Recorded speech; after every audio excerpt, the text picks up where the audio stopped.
ऐन थंडीच्या दिवसात राज्याचं राजकारण तापू लागलंय। त्याला निमित्त आहे बहुप्रतीक्षित अशी नगर परिषद व नगर पंचायतींची सार्वत्रिक निवडणूक।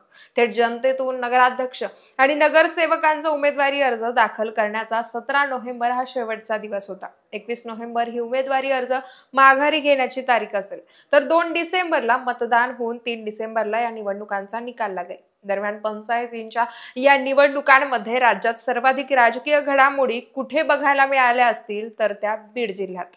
अंतर्गत गटबाजी, बंडखोरी, पक्षांतराची लाट, आरोप प्रत्यारोप यामुळे बीड जिल्ह्यातील राजकीय वातावरण अक्षरशः ढवळून निघालंय।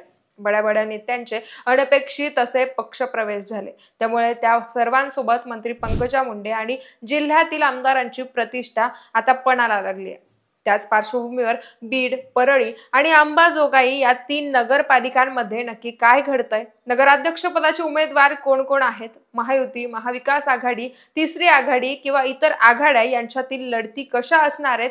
यात कोण बाजी मारू शकतं? त्याबद्दल सविस्तर जाणून घेऊयात या व्हिडिओच्या माध्यमातून। नमस्कार, मी पूजा आणि आपण पाहतायत देदनका। मंडळी, 10 नोव्हेंबर पासून उमेदवारी अर्ज दाखल करायला सुरुवात झाली खरी, पण अगदी शेवटच्या क्षणी सगळं चित्र स्पष्ट झालं। सुरुवात बीड नगरपालिकेपासून करूयात। या ठिकाणी पंचरंगी लढत बघायला मिळणार आहे। 26 प्रभागांमधून 52 नगरसेवक निवडले जाणार असून नगराध्यक्ष पदाचं आरक्षण हे अनुसूचित जाती महिलांसाठी राखीव आहे। 1,80,000 एवढं मतदार आपल्या मतदानाचा हक्क बजावताना दिसतील। बीड नगर परिषदेच्या इतिहासात पहिल्यांदाच या भाजप पक्ष चर्चेत आलाय।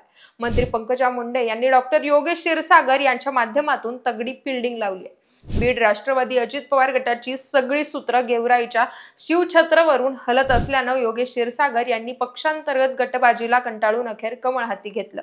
आता त्यांच्या नेतृत्वात बीड नगर परिषद लढवली जात असून मागील 35 वर्षांपासूनची त्यांची सत्ता कायम ठेवण्याचं आव्हान त्यांच्या समोर आहे। बीड नगर परिषद नगराध्यक्ष पदासाठी भाजपकडून डॉक्टर ज्योती रवींद्र घुमरे यांना अधिकृत उमेदवारी देण्यात आली आहे। तर राष्ट्रवादी काँग्रेस, अजित पवार गट, शिवसंग्राम आणि शिंदे सेना यांची युती झाली असून क्षीरसागर मुक्त बीड असा नारा देणाऱ्या पंडित बंधूंकडून प्रेमलता दादाराव पारवे या घड्याळीच्या नगराध्यक्ष पदाचे उमेदवार असतील, ज्यांनी अगोदर शरद पवार गटाकडे उमेदवारीची मागणी केली होती। प्रेमलता पारवे यांची मुलगी सिटीजनचे संपादक शेख मुजीब यांची पत्नी आहे। विशेष म्हणजे सुरुवातीला अजित पवार गटाकडून रिपब्लिकन पार्टी ऑफ इंडियाचे पप्पू कागदे यांच्या नावावर सर्वांचं एकमत झालं होतं, पण नंतर मुस्लिम मतं डोळ्यांसमोर ठेवून त्यांनी शेख मुजीब यांच्या सासू प्रेमलता पारवे यांना उमेदवारी दिल्याची चर्चा आहे। नगराध्यक्ष पद एससी साठी राखीव असून सुद्धा पप्पू कागदे यांची उमेदवारी डावलल्यानं दलित समाजाकडून पंडित बंधूंना इशारा दिला जातो।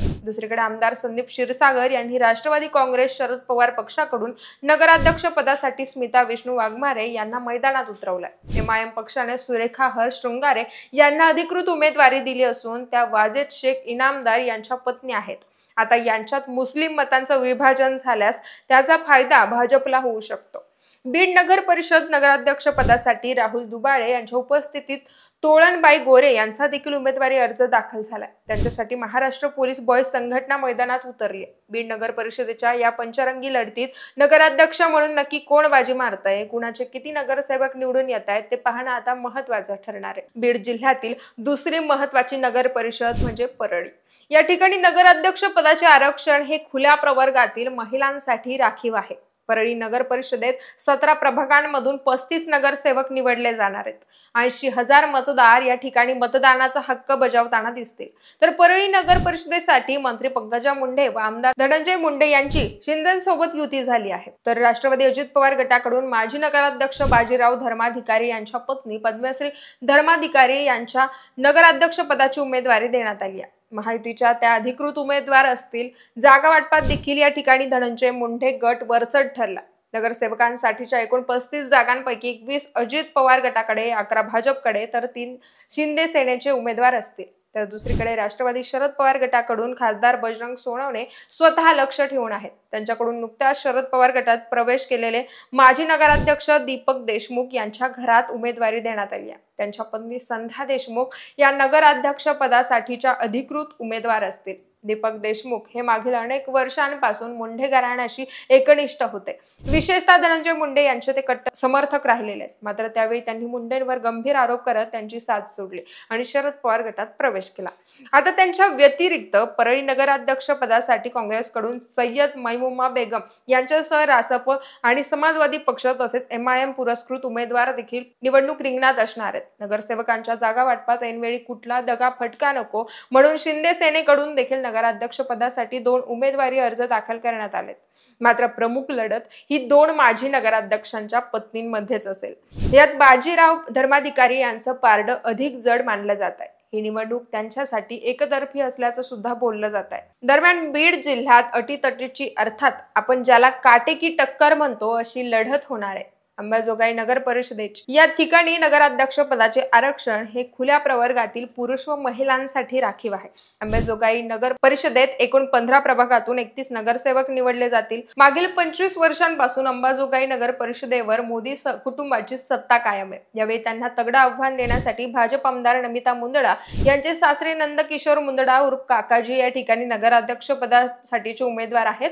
ते पहिल्यांदाच निवडणूक लढवतात. त्यासाठी त्यांनी आपली स्वतंत्र अंबाजोगाई शहर परिवर्तन विकास आघाडी स्थापन केली आहे. त्यांच्या विरोधात राष्ट्रवादी अजित पवार गटाचे राजकिशोर उर्फ पापा मोदी निवडणूक रिंगणात असणार आहेत. पण ते सुद्धा घडी या चिन्हावर निवडणूक न लढवता शहर विकास आघाडीच्या माध्यमातून पुन्हा एकदा अंबाजोगाई नगर परिषदेवर सत्ता स्थापन करण्यासाठी प्रयत्न करतात. त्यांना राष्ट्रवादी शरद पवार गटाचे माजी आमदार पृथ्वीराज साठे यांचा पाठिंबा असेल. कारण विधानसभेच्या निवडणुकांमध्ये महायुतीत असूनही राजकिशोर मोदी यांनी पृथ्वीराज साठे यांचा प्रचार केला होता. आता या 2 आघाड्यांमध्ये कोणती आघाडी सत्ता काबीज करते ते पाहणं महत्वाचं ठरेल. याशिवाय बीड आणि परळी नगर परिषदांचा निकाल काय असेल, यावेळी बीड खरंच क्षीरसागर मुक्त होईल की मग आमदार संदीप क्षीरसागर किंवा मग पुन्हा एकदा डॉक्टर योगेश क्षीरसागर बीड नगर परिषदेवर आपली सत्ता कायम ठेवतील. तुमचा अंदाज काय सांगतो? आणि परळी नगर परिषदेत मुंडे बहीण भावांचं मोठं आव्हान खासदार बजरंग सोनवणे यांना पेलवणार का? यावरील तुमची मतं आणि प्रतिक्रिया आम्हाला कमेंट्सच्या माध्यमातून कळवा आणि दे दणकाला सबस्क्राईब करायला विसरू नका.